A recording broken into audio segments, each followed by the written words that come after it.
Olá, amigos. Estamos iniciando mais uma edição de Santa Maria Frente a Frente e hoje nós vamos abordar um tema de absoluta relevância para a vida de todos nós brasileiros. No dia 1º de agosto, mais de 180 mil recenseadores do Instituto Brasileiro de Geografia e Estatística, o IBGE, deram início às atividades de coleta das informações constantes dos questionários com os moradores de cerca de 75 milhões de domicílios brasileiros para a realização do Censo Demográfico de 2022. No início de novembro, ou melhor, até o início de novembro, os recenseadores vão visitar cada um dos domicílios de 5.570 municípios brasileiros, incluindo aldeias indígenas e territórios quilombolas. Até o final de agosto, mais de 20 milhões de domicílios já haviam sido recenseados em todo o país.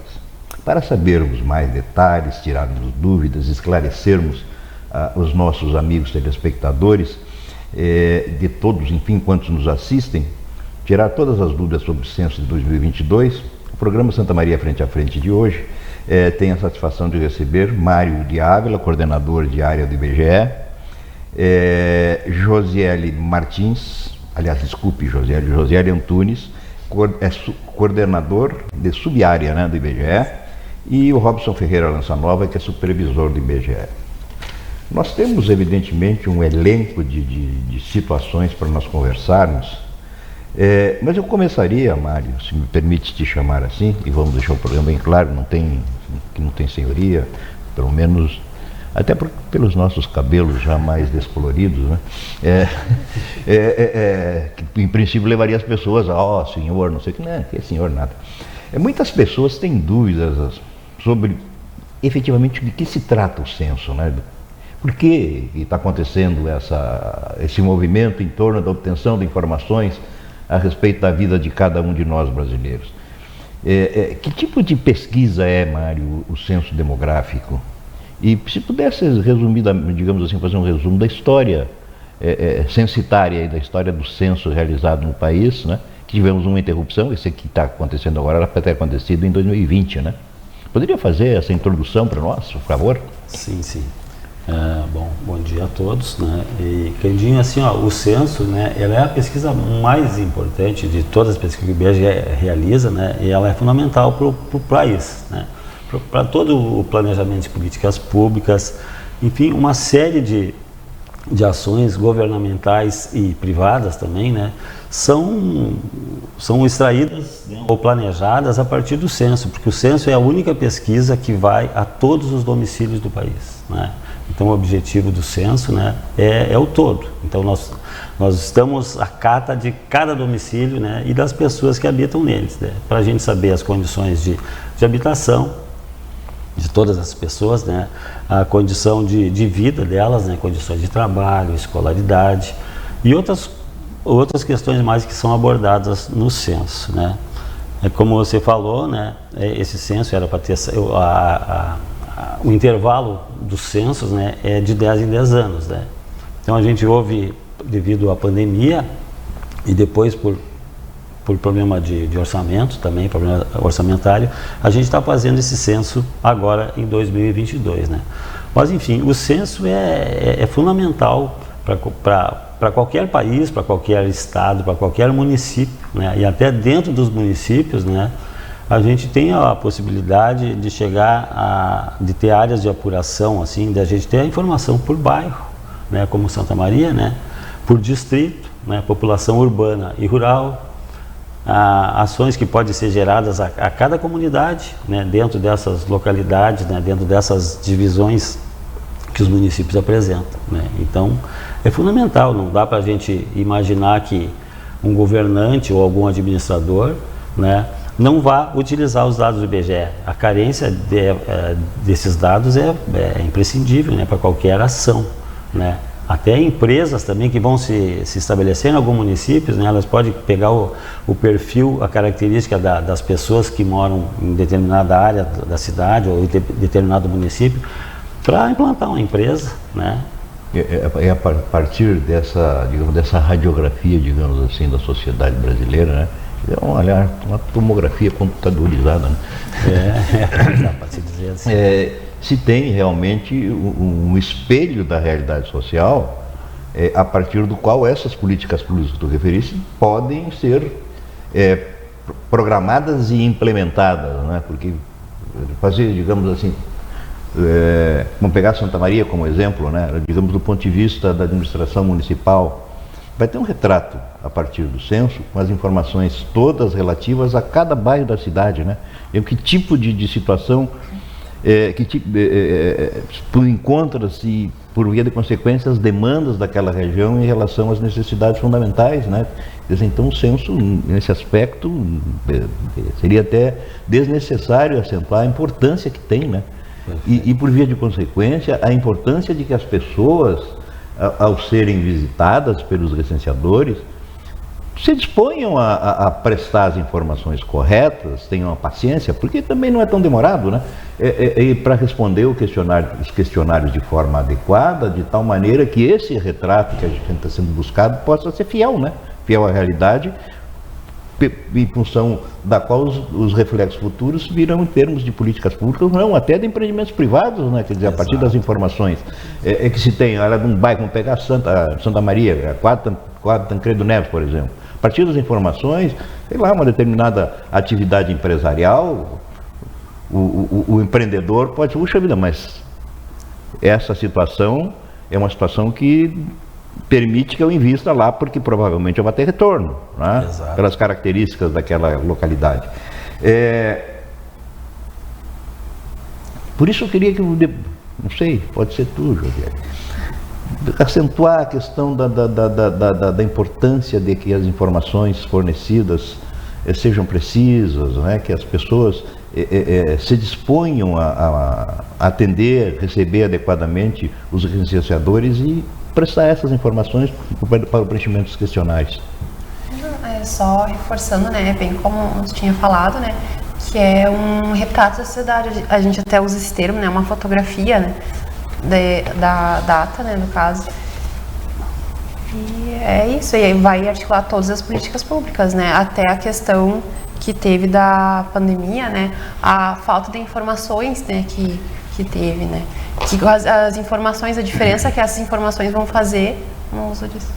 É importante isso, eu acho, inclusive, do ponto de vista da própria preparação do censo, né? Quer dizer, talvez talvez não, certamente, a pandemia e as questões orçamentárias referidas pelo Mário impactaram no processo de realização do censo. Isso eu imagino também na própria preparação, divulgação, né? Porque quanto mais pessoas souberem, e esse é um papel da imprensa, de ajudar a divulgar, né? Mas, digamos, as campanhas oficiais, públicas, no sentido de esclarecer para a sociedade, né, a importância do censo, essa coisa poderia, tivesse mais recursos, evidentemente, talvez mais tempo para preparar, poderia ser fazer com que as pessoas estivessem mais informadas e mais disponíveis para prestar as informações. Mas, assim, a partir da experiência de vocês, quais são as dificuldades fundamentais? Assim, digamos que, por exemplo, tu tem condomínios que eventualmente tu tem alguma dificuldade de acesso, moradores que apresentam algum tipo de resistência a prestar informações, na suposta preocupação de que haveria uma espécie de invasão de privacidade na medida em que os dados coletados poderiam servir para utilização para outros fins que não aqueles informados, né? Como é que vocês enfrentam esses problemas e como fazem para resolver as questões? São inúmeros os problemas que a gente enfrenta, né? Desde a pessoa ela tá sem tempo para atender o recenseador, a questão dos horários, né, de trabalho, porque geralmente a população está trabalhando dentro de um horário, o recenseador também procura ir pela manhã, pela tarde e pela noite. E o pessoal tem uma certa resistência quando prestar algumas informações, né, por causa do sigilo. Para que serve essa pesquisa? Mas e por que eu tenho que informar o quanto que eu recebo? Tá, mas para que serve essas perguntas que tu está fazendo? E são todas, e alguns vão criando uma certa resistência. Tem relatos de recenseadores que eles começam a entrevista com um morador, muitas vezes, ele não muito amigável, as perguntas e no final, desculpa, é que eu não estou num bom dia. Também tem esse período de isolamento que a gente passou da quarentena, da pandemia, o pessoal tá mais resistente. E aí é a criatividade, né? Tem licenciadores que eles conhecem a região que eles trabalham, conhecem como que a comunidade se relaciona, aí tem mais facilidade. Nos condomínios, a gente tem geralmente tentado entrar em contato com síndicos para facilitar esse acesso, explicar o que é o censo, quem é que vai estar entrando dentro do condomínio, né? Porque também tem a questão da segurança e a gente entende isso, essa preocupação dos moradores, mas a gente sempre procura se identificar, ir com crachá, ir com colete, tem todas as formas de validar o recenseador que está ali trabalhando. Então assim a gente vai tentando levar o trabalho. Vamos pegar a nossa realidade, Santa Maria como exemplo. Quantos recenseadores estão indo a campo para fazer esse trabalho de coleta? Isso também, Candinho, isso é uma dificuldade toda ocasionada por toda a situação que a gente já falou, né? Que nem você já tocou nesse assunto também da dificuldade, toda essa preparação. A gente passou por um período de pandemia, né? E nós deveríamos ter em campo 279 recenseadores aqui em Santa Maria, indo a campo, né? Mas alguns fatores ou desinformação das pessoas, assim, das próprias pessoas que queriam trabalhar, às vezes tem pessoas que é aberto o processo para recenseador e para supervisor, né? Vamos lá, a pessoa, eu vou trabalhar como recenseador, ele vai lá e se inscreveu para supervisor, né? Escreveu para a função errada, aí tem todo um processo, vai ter que voltar de novo, vai ter que fazer um outro processo, porque não pode aproveitar para esse, né? As pessoas às vezes desconhecem na realidade, assim, a pessoa não lê o edital a fundo, né? Ou não procura saber, né, exatamente quais os detalhes do que ela vai ter que fazer. Mas eu vou ter que ir em todas as casas, vou ter que fazer. Não, vai ter que ir, né? O censo é isso, né? Então, há uma dificuldade. Então, a gente não está com esse número completo hoje, né, de recenseadores em campo, né? E isso nos preocupa, que pode impactar no andamento da coleta, né? Então, a gente está com períodos, está com uma turma treinando pessoas para repor esse número, para que a gente consiga afluir, atender adequadamente a demanda. Né? Então tem pessoas que participam do treinamento e desistem depois porque vê a realidade do trabalho. Mas parece que tem sido, pelo menos no roteiro que me foi passado aqui pela produção, que dessas desistências tem acontecido em números bastante consideráveis no país todo, né? É uma coisa assim de todo o país, não é uma realidade nossa. Não é uma realidade daqui, exatamente, né? Mas esses fatos, assim, são fatos que acabam, ou a pessoa tem uma expectativa de ganhar muito mais, né? Já teve censos lá antigamente, lá que o cara terminava o censo, comprava um carro, né? Só com o trabalho do censo, né? Hoje em dia a realidade é um pouco diferente, né?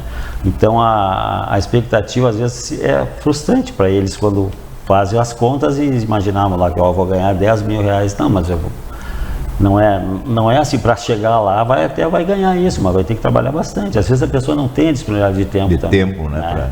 Tem alguma outra atividade e acaba não tendo a disponibilidade necessária para que se tenha, para que faça vários setores, né? Então, feita a distribuição, digamos, o Candinho é licenciador e vai trabalhar no bairro do Rosário lá. Peguei o Rosário como exemplo, que é onde eu moro. E em algumas residências eu não encontro ninguém. Eu tenho que voltar lá, tentar me comunicar, deixar recado com o vizinho, deixar bilhete na caixa de correspondência, embaixo da porta.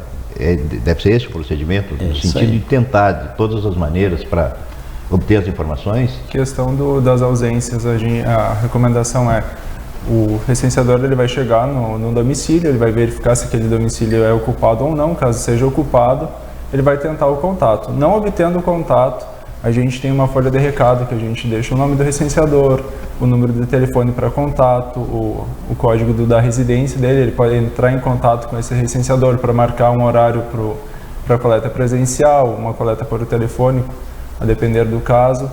E fora isso, o recenseador ele volta 4 vezes nessa residência para tentar o contato com o morador, né? Para tentar realmente chegar em todos os moradores de Santa Maria, conseguir realizar esse questionário. Essa é uma preocupação, digamos assim, minha, de ordem pessoal.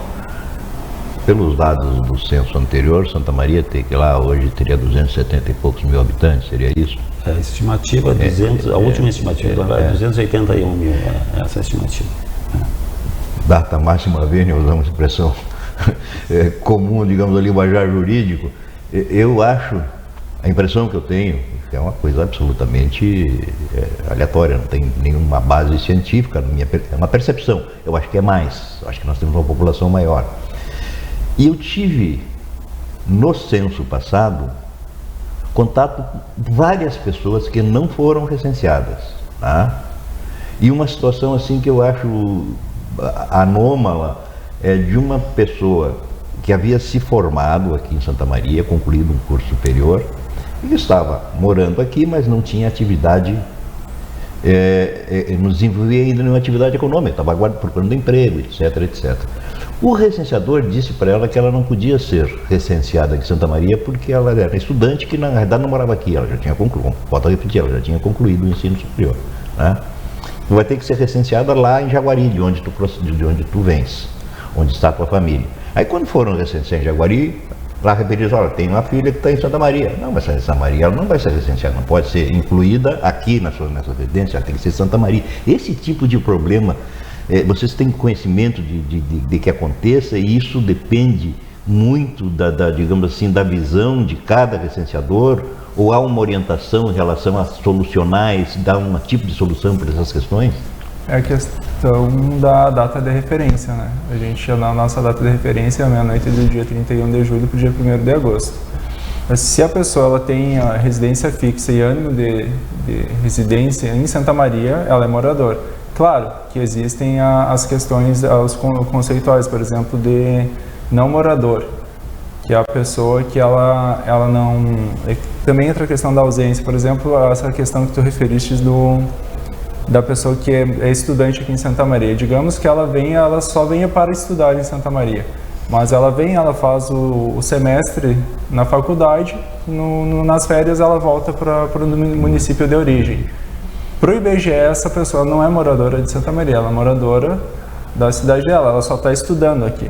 Diferente é a pessoa, ela veio estudar em Santa Maria e aí ela, não, eu vou para Santa Maria estudar e vou estabelecer residência lá. Ela se estabelece, ela se torna moradora. Então, muitas vezes pode ser até uma questão de interpretação dos fatos, por exemplo, nessa situação que eu referi, né? Porque já havia concluído o curso superior, estava aqui com ânimos definitivo, está a fim de ficar, é que mora até hoje aqui, né? Isso é uma questão, às vezes, conceitual ou um equívoco até do recenseador em algum determinado momento, mas como o Robson estava falando, o nosso conceito é esse, né? A pessoa, para ser considerada moradora do município, né, ela tem que estar morando aqui há mais de um ano, ininterruptos, que nem o caso do estudante, que nem voltando ao número de habitantes de Santa Maria também. Santa Maria, no dia a dia, eu tenho certeza absoluta que tem mais de 300 mil habitantes. Desculpa, é uma questão usei o termo errado. Né? Tem mais de 300 pessoas circulando na cidade. Né? Morador efetivo mesmo, é um número bem menor. Né? A nossa universidade, quantas vagas tem a nossa universidade? Né? Só a federal, sem falar nas outras. Né? Tem mais de 30 mil vagas. Seria, né? Digamos assim, seria o conceito de residência e domicílio. Isso, direito, exatamente. Né? Na realidade, né? Porque a pessoa... O ânimo de permanecer aqui que caracterizaria a condição de morador, né? A condição de morador é aquela pessoa, né, que ela está, no caso assim, não está afastada de casa durante o período de 12 meses, né? Ela tem que vir, que nem o estudante. Ele está aqui, ele é sustentado pelos pais, que é bancado pelos pais, e a cada semestre, ou na pior das hipóteses, a cada semestre, alguém mais longe, ou então todas as fins de semana está lá na casa dos pais. Ele vai ser contado lá, tem que ser contado lá, nesse caso, né?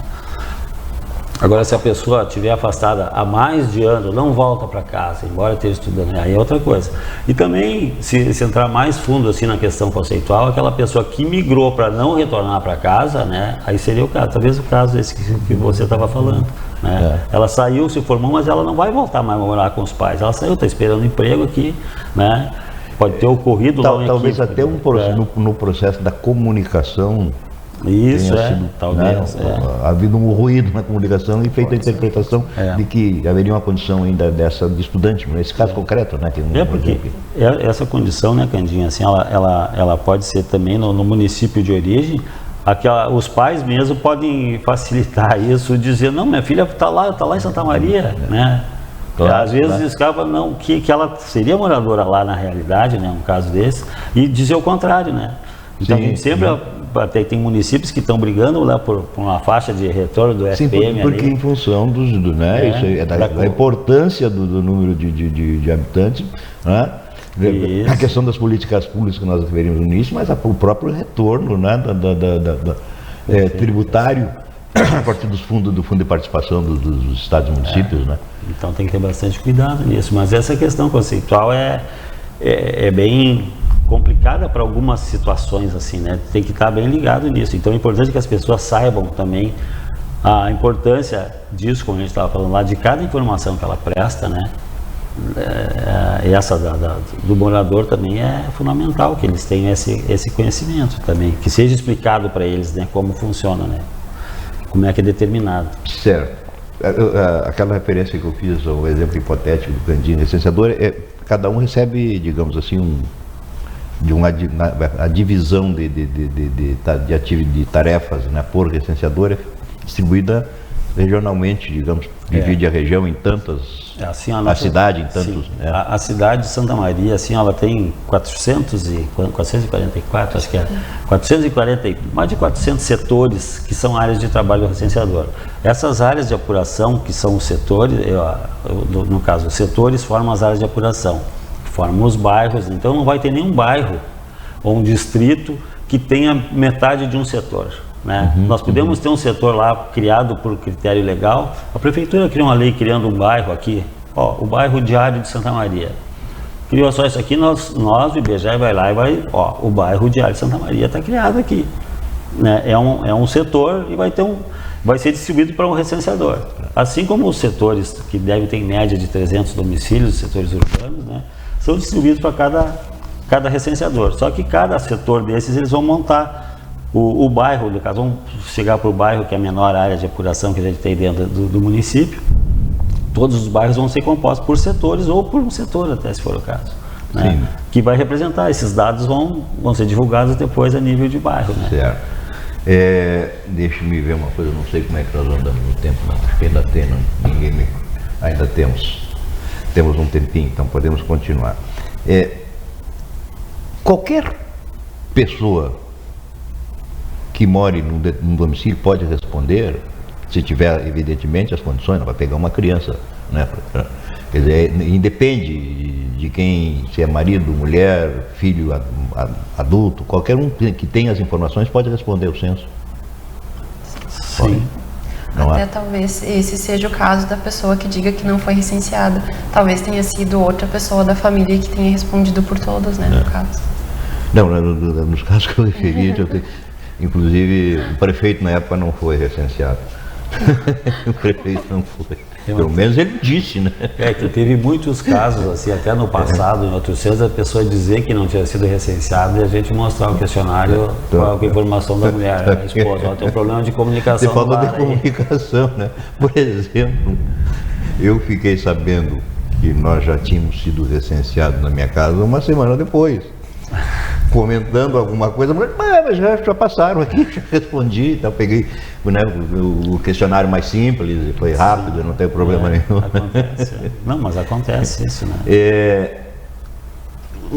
Acho que fosse tu que referisse a possibilidade de eventualmente, até por telefone, em caso de dificuldade de contato presencial do licenciador com os moradores, digamos, seria uma situação de excepcionalidade, né?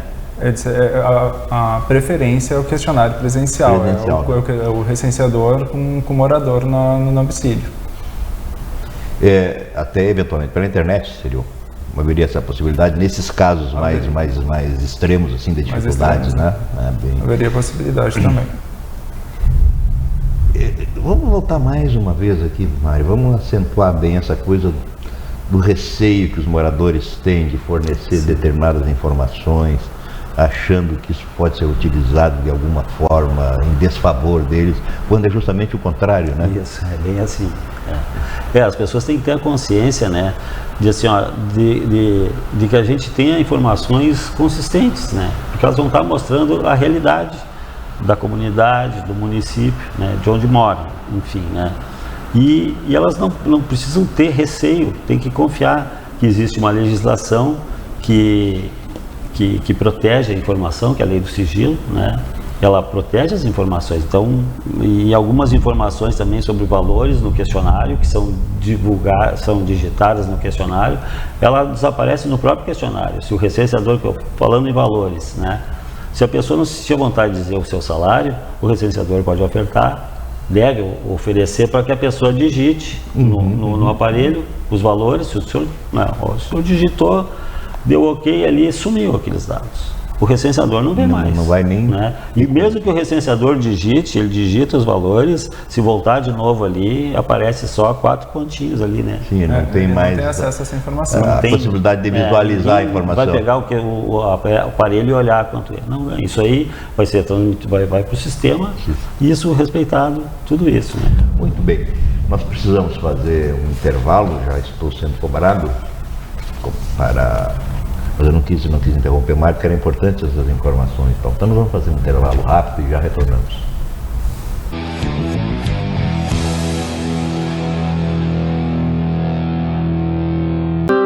Triste, angustiado, cheio de problemas e sem ninguém para conversar. Então disque 188. 188 é o novo número de atendimento telefônico do CVV, Centro de Valorização da Vida.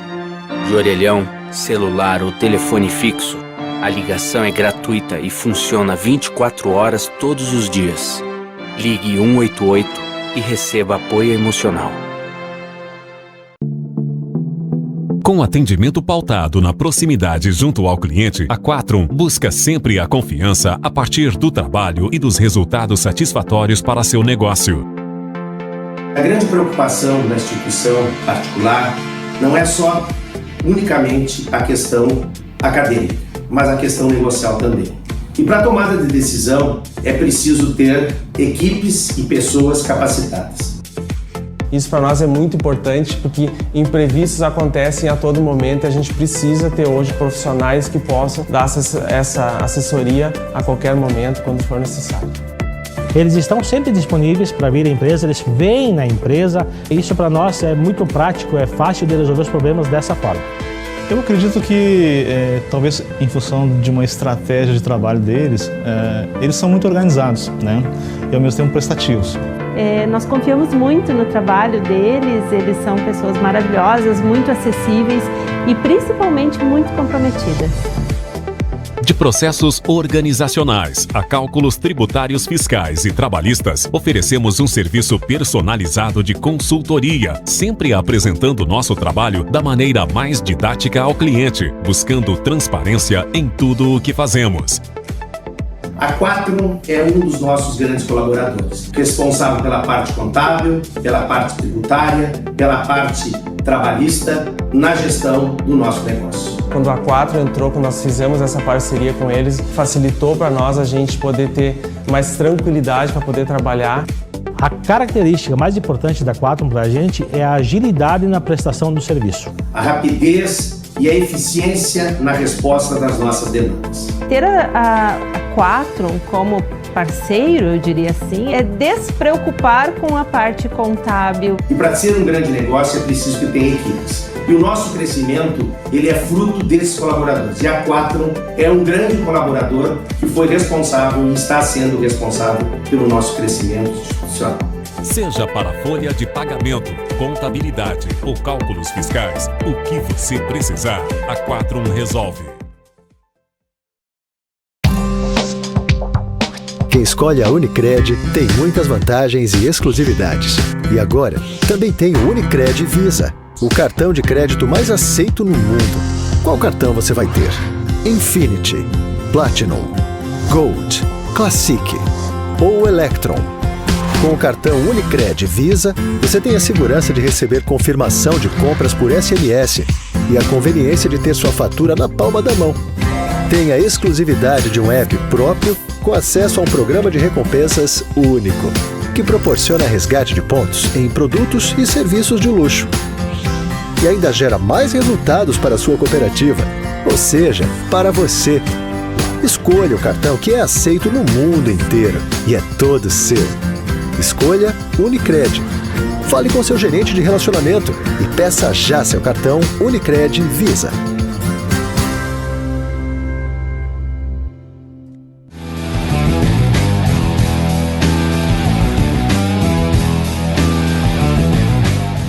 Estamos retornando com Santa Maria Frente a Frente, nesta edição especialíssima, em que estamos conversando com os amigos do IBGE, Mário de Ávila, coordenador de área,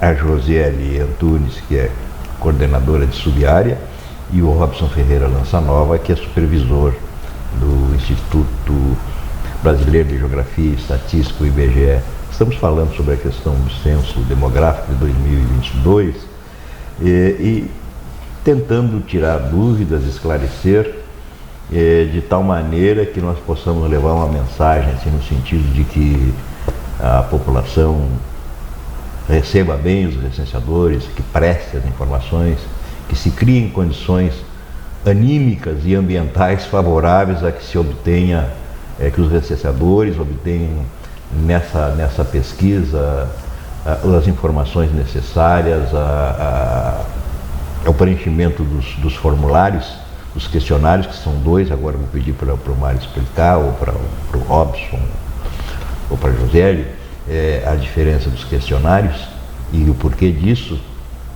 e porque daí,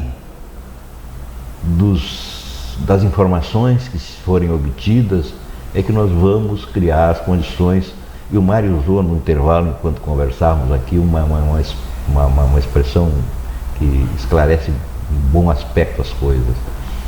O IBGE, como eu disse, não é um órgão de governo, é um órgão do Estado brasileiro e, portanto, serve ao Estado. As pessoas não precisam se preocupar que as informações obtidas a partir do censo vão ser usadas dessa ou daquela forma, senão que serão usadas apenas como instrumento para radiografar a situação política, a situação econômica, social do país, e para projetar o nosso futuro a partir de políticas públicas decorrentes das necessidades que surgirem dessas pesquisas, que são, volto a repetir, absolutamente fundamentais, tanto do ponto de vista da União, quanto do ponto de vista do Estado, e muito especialmente do ponto de vista do interesse dos municípios.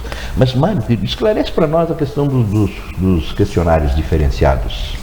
Bom, lógico que a operação é grandiosa, né, de todo o país, como você falou lá no início, são 5.570 municípios, né, e mais de 75 milhões de domicílios. É alguma porta para se bater, né, 75 milhões, né.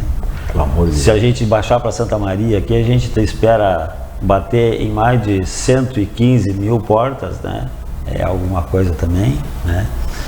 E então, existem faixas amostrais, né, que os grandes municípios com mais de 500 mil habitantes, o fator amostral é 5%. Então, 5% desses domicílios vão preencher um questionário da amostra, um questionário completo, né, que são 77 perguntas, né, nesse novo corte e o restante dos domicílios vão preencher um questionário com a pessoa vai responder 26 perguntas, né, que aí é perguntas relacionadas ao domicílio, né, características do domicílio, sobre saneamento básico, me ajudem vocês. Deslocamento. Questão de religião, etnia. Isso tudo no questionário da amostra, né? Então são 77 perguntas que vai perguntar questões de trabalho, né? E o questionário básico, esse como a gente falou, que são 26 perguntas, ele é mais ágil, né? Ele deve ser preenchido em torno de 5 minutos para preenchimento, né?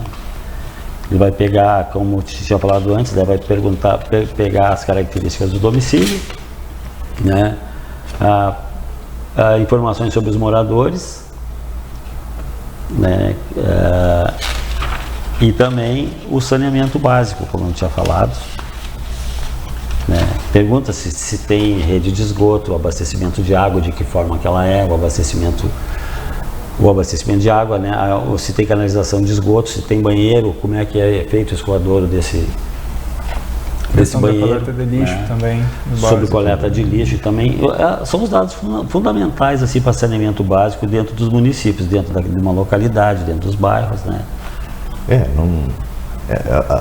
absolutamente relevante, né? Absolutamente relevante. E a partir daí é que se podem construir as soluções que nós todos almejamos para que tenhamos cidades melhores, um país melhor, enfim, em vários aspectos, inclusive essa questão do saneamento básico, né? Quer dizer, como é que se tem o retrato disso, se não através de uma investigação, de uma pesquisa como essa, né? Sim. Se ficará sempre na mão de informações de prestador de serviço, não sei o quê. Não, aqui tu vai ter a realidade de cada brasileiro em relação a essa situação, por exemplo, do saneamento básico, que é crucial, né? E é uma coisa que a gente comenta entre os supervisores, porque quando a gente convivendo aqui no centro de Santa Maria, a gente pensa que toda cidade tem saneamento básico, tem rede de esgoto, tem acesso à água. E aí, conforme tu vai se afastando, muitas vezes tu vai verificando que não é a realidade, né? Então, com acesso a essa informação, quanto que um gestor público ele pode fazer, quanto que ele pode trabalhar. Então, isso é extremamente importante saber prestar essa informação e prestar essa informação. É isso, então, mais uma vez, vamos ressaltar a necessidade de que todos, de uma ou de outra forma, consigam condições para prestar as informações necessárias para atender os pesquisadores, os licenciadores, né? Dando um jeito, arrumando um tempo para isso, né? Para que se tenha se possa fazer essa leitura da nossa realidade. A perspectiva, o censo até novembro, é isso? Estima-se o tempo estimado de coleta seria 90 dias, 90 dias, a partir do início. Né? Mas ele pode se estender um pouco mais, se houver necessidade, né? Até porque assim, que nem a gente falou antes, a gente teve dificuldade com o pessoal no início, né, de completar esse número de vagas que precisa estar em campo, né? E como a gente quer alguma coisa feita com bastante qualidade, né? Então nossos supervisores, eles acompanhavam cada recenseador na largada. Então o nosso time para ir em campo não foi imediatamente, dia 1º está todo mundo na rua, não, para um pouquinho, né? Então eles acompanhados para ver se estão com algum erro de conceitual, né? O procedimento de coleta, que tem todo um procedimento, não é assim, vou fazer um dia essa casa aqui, outro dia eu vou lá na outra quadra, não, tem todo um processo para a gente garantir a cobertura dos setores, né? Para que a gente não deixe nenhum domicílio de fora. Então, eles têm que ser orientados pelos supervisores, como o caso do Robson aqui, né? Com o seu time de recenseadores, ele acompanhou cada um a sua largada para ver se a pessoa está cumprindo as regras, né? Para garantir a cobertura do setor e também de preenchimento do questionário, a questão conceitual também dos quesitos apresentados. E até aproveitando a fala do Mário, o recenseador ele vai a campo, ele faz os questionários e após determinado número de questionários tem a supervisão, que novamente os supervisores vão a campo e vão visitar casas selecionadas para fazer essa supervisão para ver se realmente o recenseador esteve lá, se ele realmente está ciente dos conceitos que ele aprendeu, se ele conseguiu aplicar da forma correta. Então, muitas vezes, o mesmo morador ele pode receber a visita do recenseador e 2 vezes a visita, 3 vezes a visita do supervisor. Né? Então, também para a população ficar ciente que vai ter esse retorno. É uma garantia de qualidade da prestação de serviço, né? Porque, evidentemente, em relação aos licenciadores, por mais que tenham sido treinados e preparados, são pessoas que não são do quadro do órgão, né? Quer dizer, tem uma situação, digamos assim, circunstancial de prestação de serviços e daqui a pouco, como faz parte das características do ser humano, tem um lá que é malandro, né? Que vai querer dar o golpe, no sentido de, vou preencher isso aqui e vou ficar em casa deitado. Pode acontecer. Isso acontece em quaisquer atividades profissionais, né? Os bons e os mais profissionais. Existem também os maus profissionais. Portanto, é importante, é fundamental essa supervisão, né?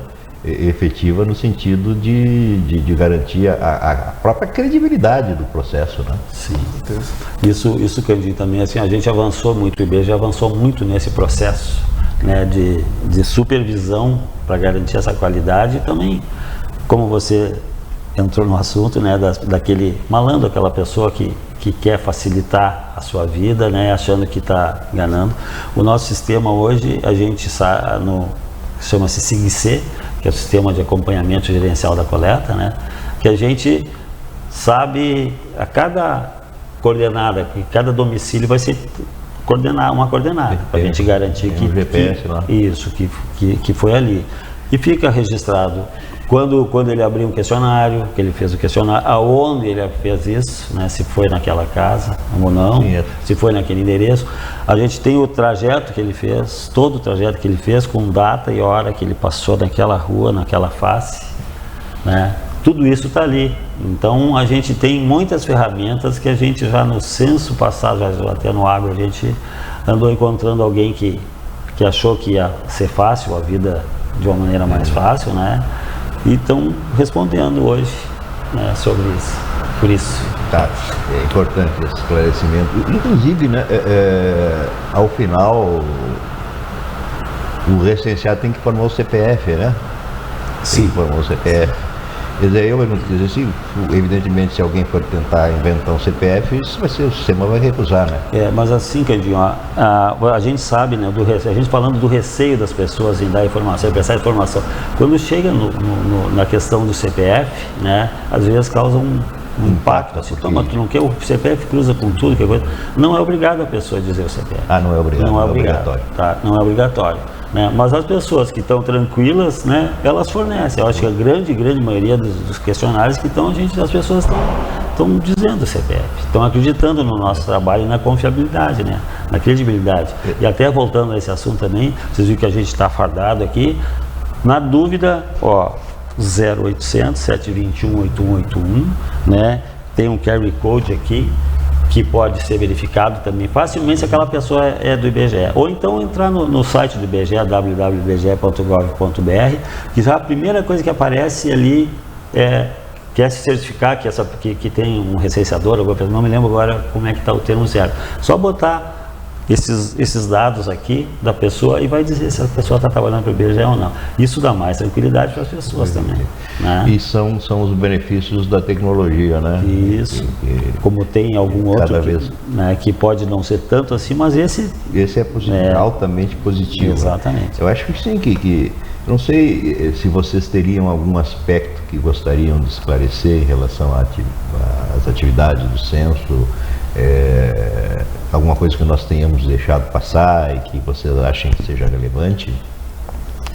Eu, da minha parte, assim, provavelmente os guris vão ter mais alguma coisa para falar, porque é tanta coisa que a gente tem para falar, né? Mas em primeiro lugar eu gostaria de agradecer a vocês, né? A você que abriu espaço para nós, para a gente poder estar esclarecendo as pessoas, podendo estar falando sobre o censo, isso é muito importante, né? Então que as pessoas tenham tranquilidade, na dúvida, né? Procurem os recursos que a gente está oferecendo para garantir que aquela é uma pessoa realmente o representante do IBGE, e até alertando também. O censo é tão grandioso que nesse momento aparecem os malandros também, né? Aparecem as pessoas de fora do IBGE que tenham todo esse cuidado. Tentando se passar por. Né? Exatamente, né? Mas se a pessoa estiver toda ela identificada, está fazendo o trabalho, está chegando de casa em casa, fazendo as perguntas pertinentes ao que a gente está conversando aqui agora, né? Sobre a condição de vida, a condição de moradia dela, né? A condição daquelas pessoas daquele domicílio. Façam isso com tranquilidade, né? Porque, como você frisou várias vezes agora na nossa conversa aqui, é muito, muito importante para cada comunidade, para cada pessoa, para cada município do país, né? Então é fundamental o apoio, e a gente necessita de pessoas que ajudem a esclarecer, seja a imprensa, que é fundamental para isso, né? As pessoas, agentes comunitários, pessoas de associações comunitárias também, se tiver alguma dúvida, procurem essas pessoas também, que ajudem a esclarecer, né? E que a gente tenha o retrato, como o censo é uma fotografia da meia-noite de 31 de julho para 1º de agosto, é uma foto daquele momento, né? Aquele momento que a gente está registrando. Então todas as perguntas são são baseadas naquela data. Então, que essa foto seja uma foto de boa qualidade, né, de excelente qualidade. Tomara. E aí? Agradecer o espaço, né, também, e também só reforçar pontos positivos, né, que tem muita gente que está procurando para responder, que está ansiosa, assim, quando que você vai vir na minha casa? Sim. E até nos procuram e passam informações, eu moro em tal local, então, isso também está sendo muito bom, que tem esse o outro lado. O outro lado, que é a pessoa interessada em responder e passar as informações. Também gostaria de agradecer o espaço, e essa visibilidade é muito importante para o nosso trabalho. A gente comenta muito sobre isso, essa questão da mídia lá, divulgar isso, né? E a questão também dos questionários da internet, que a gente havia falado, que quem optar pela essa opção, atentar ao prazo, que tem um prazo de 7 dias da data de recebimento de ticket para resposta, para não perder esse prazo, porque depois a gente não consegue disponibilizar novamente, aí teria que ser presencial.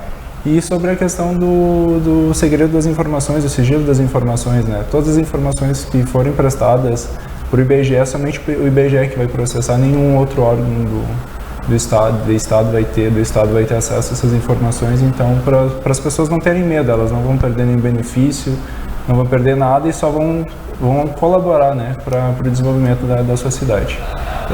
Ressaltar nesse aspecto, né, Robson, que hoje os bancos de dados esparramados por aí tem os nossos dados todos, a gente recebe 1 milhão de telefonemas de ofertas de crédito, de produto, e golpe, não sei o que mais, né?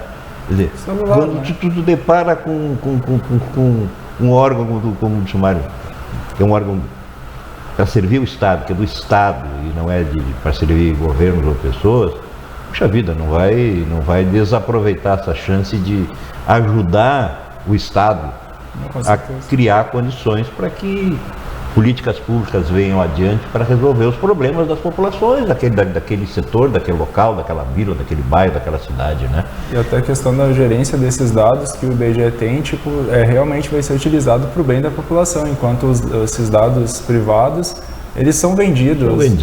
São objeto de negociações. Exato.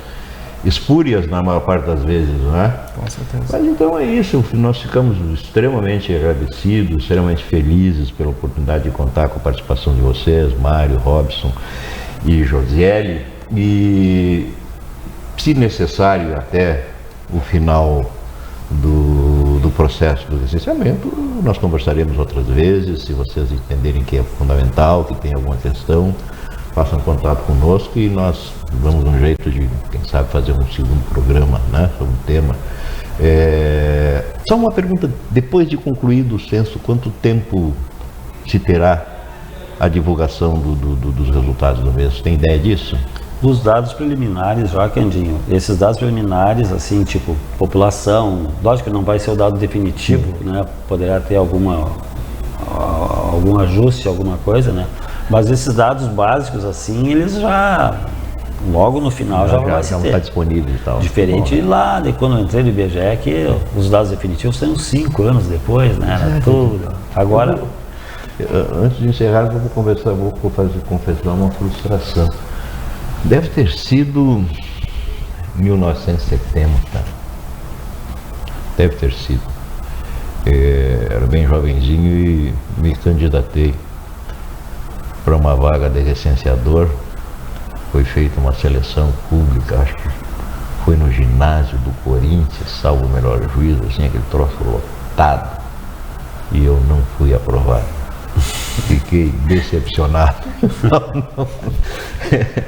Eu não sei, era uma coisa assim, digamos, o teste, eu lembro assim, eu acho que visava buscar determinado perfil a partir de uma avaliação de natureza mais psicológica e tal. Eu acho que eu andei meio delirando, meio viajando nas respostas e já não tem perfil para isso, cara. Mas foi uma alegria, Mário, recebê-los. Muito obrigado, Josiele, Robson, que vocês tenham muito sucesso nas atividades de vocês e que o trabalho do IBGE não sofra por problemas, né, orçamentários, financeiros, mais que as coisas possam acontecer sempre dentro da programação, dentro daquilo que o Instituto pretende fazer sempre em relação às questões que envolvem as necessidades do cidadão brasileiro. Muito obrigado. O Sala de Debate, olha aí, olha a minha cabeça. Sala de Debate é um programa que eu vou participar daqui a pouquinho. Daqui a pouco.